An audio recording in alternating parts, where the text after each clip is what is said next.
Assalamualaikum warahmatullahi wabarakatuh. Para pemirsa yang dimuliakan Allah Subhanahu wa taala, kembali kita berjumpa lagi dalam acara yang sangat spesifik ini. Kali ini kita akan membahas sedikit tentang apa itu taharah. Taharah itu sulit mencari padanannya dalam bahasa Indonesia karena di dalam bahasa Arab itu menggambarkan dua macam kebersihan. Bersih secara fisik itu biasa disebut dengan an-nadhafah. Ya, an-nadhafah minal iman, kebersihan tapi lebih bersifat fisik. Ada lagi kebersihan yang bersifat rohani, non fisik, itu biasa disebut dengan tazkiyah. Tazkiyatun nafs, pembersihan batin gitu. Nah, pembersihan lahir dan pembersihan rohani, kalau itu dua-duanya diklopkan, maka itulah yang disebut dengan at-taharah. Jadi kalau at-taharah diartikan dengan kebersihan fisik itu hanya benar 50%. Kalau tahara diartikan kebersihan non fisik itu juga tidak sepenuhnya benar. Jadi at-tahara dalam Islam itu kitabut tahara dalam kitab kuning atau babut tahara, pensucian lahir batin. Kira-kira seperti itu maknanya. Nah, sekarang bagaimana caranya membersihkan lahiriah kita? Membersihkan secara lahiriah itu juga harus melalui cara-cara spiritual. Innamal a'malu binniyati. Tidak sah sebuah mandi junub itu kalau kita tidak berniat untuk mandi junub. Tidak terhitung sebagai sebuah wudu yang benar kalau kita tidak lakukan niat. Kita tidak akan dapat pahala mandi wajib, mandi sunat kalau tidak ada niat. Jadi meskipun secara fisik tetap harus melalui jalur spiritual. Nah, itu niat.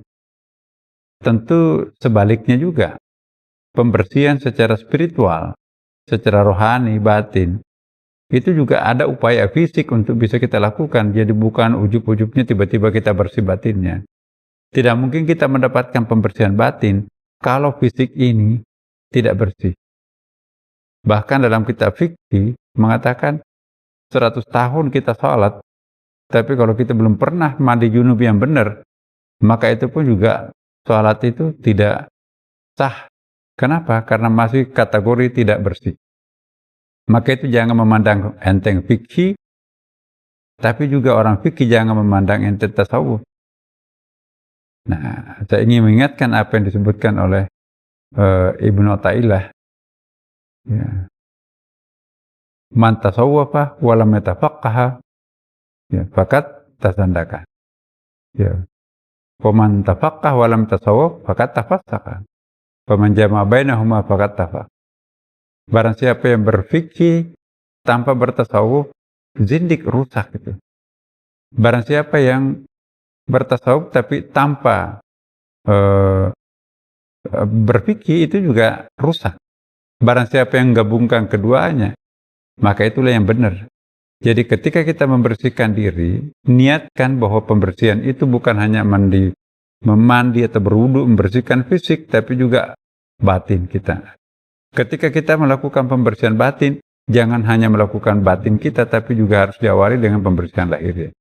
Jadi kitabut tahara atau babut tahara dalam Islam itu konotasinya adalah pembersihan luar dalam, pembersihan lahir batin, pembersihan segenap anggota badan, membersihkan pikiran, membersihkan rohani. Itu yang disebut dengan at-tahara. Ya. Karena itu para pemirsa, dalam kesempatan seperti ini, izinkan saya mengingatkan sekali lagi, jangan memandang enteng kebersihan at-tahara ini, sebab ujung-ujungnya seluruh rangkaian ibadah kita itu tidak sah kalau kita dalam posisi tidak bersih. Dan ini ada ilmunya tahara itu. Seperti tadi yang saya contohkan, 100 tahun kita nggak pernah mandi junub yang benar, secara fikih kita tidak mungkin bisa disebut orang yang sah. Amal-amal yang sahih itu dilakukan dalam situasi yang sangat bersih. Kalau kita nggak dalam posisi bersih, ya innallaha thayyibun la yaqbalu illa thayyib. Allah itu maha bersih, tidak mungkin akan menerima sesuatu yang tidak bersih. Semoga ada manfaatnya para pemirsa. Wassalamualaikum warahmatullahi wabarakatuh.